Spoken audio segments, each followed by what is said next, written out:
Hi friends, இந்த வீடியோவில் வீர தீர சூரன் படம் எப்படி இருக்குன்னு பார்ப்போம். டிஃப்ரெண்ட் கேரக்டர்ஸில் நடிக்கிற விக்ரமும் நல்ல எழுதக்கூடிய டைரக்டர் எஸ் யு அருண்குமாரும் சேர்ந்து படம் பண்ண போகிறாங்கன்னு நியூஸ் வெளியாகின உடனே நல்ல எதிர்பார்ப்பு இந்த படத்துக்கு. இதோட தொடர்ச்சியாக வந்த ப்ரமோலையும் மாஸ் எலிமெண்ட்ஸ் விஷயங்கள் நிறைய இருந்ததால் நிச்சயமாக ஒரு நல்ல கமர்ஷியல் என்டர்டெய்னராக இருக்க போகுதுன்னு தெரிஞ்சிடுச்சு. சரி, அப்போ நம்ம சியான் விக்ரமுக்கு இதுவாவது சக்ஸஸ் கொடுக்குமா? நிச்சயமாக கொடுக்கணும் தான் நினைக்கிறேன். ஃப்ரெண்ட்ஸ், இதில் ஸ்பாய்லர்ஸை தவிர்க்க முடியல, அங்கங்கே கொஞ்சம் வரும். அதை விரும்பாதவங்க தயவு செய்து இந்த வீடியோவை ஸ்கிப் பண்ணிடலாம். இதோட கதை பெரும்பாலும் ஒரு நைட்லயே நடந்து முடிஞ்சிருது. ஒரு லேடி தன்னோட ஹஸ்பண்ட் அசால்ட் பண்ணி மறைச்சிட்டாங்கன்னு பெரியவரை பிளேம் பண்றா. அங்க இருந்த பெரியவர் மகன் கண்ணன் அவளை விரட்டி விடுறான். ஆனா அவ ஹஸ்பண்டோ இவ குழந்தையோட காணாமன்னு போலீஸ் ஸ்டேஷன்ல கம்ப்ளைண்ட் பண்றான். அந்த ஸ்டேஷன் எஸ்பி அருணகிரி இந்த சந்தர்ப்பத்தை பயன்படுத்தி பெரியவரையும் கண்ணனையும் என்கவுண்டரில் போடணும்னு ஃபேக் கேஸை போடுறாரு.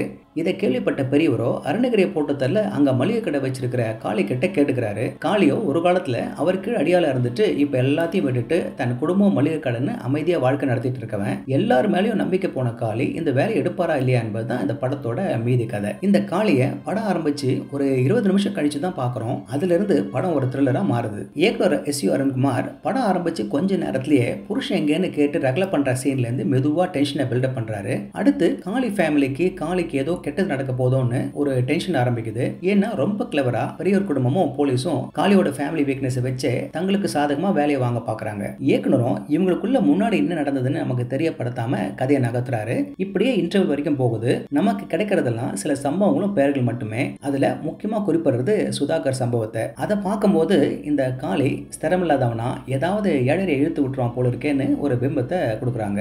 ஆரம்பத்துல கொஞ்சம் தயங்கிட்டு காளி வேற வழி இல்லாம காரியத்தில் இறங்குறாரு. இங்கதான் நமக்கு நாட்டு துப்பாக்கிங்க கன்னி வெடிங்களை பத்தி தெரிய வருது. காளி கூட ஹெல்ப்புக்கு இருக்கிற ஒரு ஆளு பண்ற கூத்து நம்மள சீட்டு நுனிக்க கொண்டு வந்துடுது. அருண்குமார் ஒவ்வொரு ஃப்ரேமையும் டீடைலிங்கோட செதுக்க இருக்கிறதால நம்ம கொஞ்சம் கூட அப்படி இப்படி கண்ணை எடுக்க முடியாது. ஃபர்ஸ்ட் ஆஃப் ஒரு பிளாஷ்பேக்கோடையும் ஒரு எதிர்பார்க்காத இன்டர்வல் பிரேக்கோடையும் முடியுது. செகண்ட் ஆஃப் அதே ஃபேஸ்ல ஆரம்பிச்சு பல ட்விஸ்ட் அண்ட் டர்ன்ஸோட ஒரு செம்ம கிளைமேக்ஸ்ல வந்து முடியுது. இந்த ட்விஸ்ட் டர்ன்ஸ் எல்லாம் டயலாக்ஸ்லேயே கொண்டு போறாங்க. இதுக்கு நடுவில் காளியோட மோசமான பாஸ்ட் வேற ரிவீல் ஆகுது. அதுல சியான் ரசிகர்களுக்கு நல்ல விசிலடிக்கிற தருணம் வருது. இதே மாதிரி கிளைமேக்ஸ்ல இன்னொரு இடமும் இருக்கு. காளியா விக்ரமும் அருணகிரியா எஸ்.ஜே. சூர்யாவும் கச்சிதமா நடிச்சிருக்காங்க.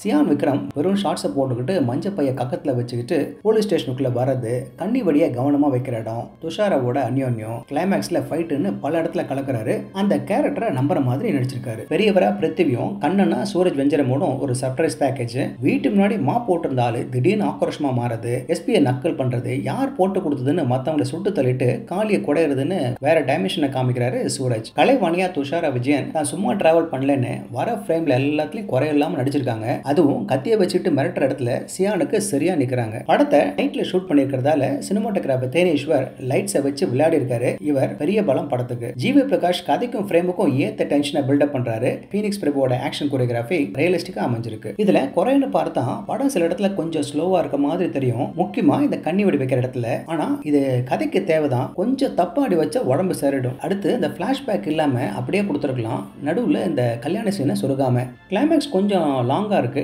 சலிப்பும் தட்டுது ஒரு இடத்துல. நல்ல வேளை கடைசி சீன் வந்துடுது. இயக்குனர் அதுவரை இயல்பா எடுத்துட்டு இவரும் கடைசியில மத்த படம் மாதிரி ஹீரோ அடி வாங்கியும் பாட்டில சொருகப்பட்டும் குண்டடி பட்டும் அவரை எழுந்து நிக்க வச்சிருக்காரு. இது விக்ரமோட இன்னொரு மாஸ் மசாலா படம் கிடையாது. ஆனா அதுதான் இதோட பிளஸ். படம் ராவா கிரிப்பிங்கா கடைசி வரை எங்கேஜிங்கா அமைஞ்சிருக்கு. கொஞ்சம் யோசிக்கவும் வைக்குது. அதனால இது எல்லாருக்குமான படம்னு சொல்லிட முடியாது. ஆனா கனெக்ட் ஆகிட்டா படம் முடிஞ்சும் மனசுல நிற்கும். தியேட்டர்ல மிஸ் பண்ணாம பார்க்கக்கூடிய படம். அப்படியே இருக்கிற டைலாக்ஸையும் க்ளூஸையும் வச்சு பார்ட் 1க்கான கதையை பில்ட் பண்ணுவோம். ஓகே ஃப்ரெண்ட்ஸ், இதே போல இன்னொரு சுவாரஸ்யமான பட விமர்சனத்தோட சந்திக்கிறேன். இந்த விமர்சனம் உங்களுக்கு பிடிச்சிருந்துச்சுன்னா உடனடியாக லைக் பண்ணுங்க, ஷேர் பண்ணுங்க. நன்றி.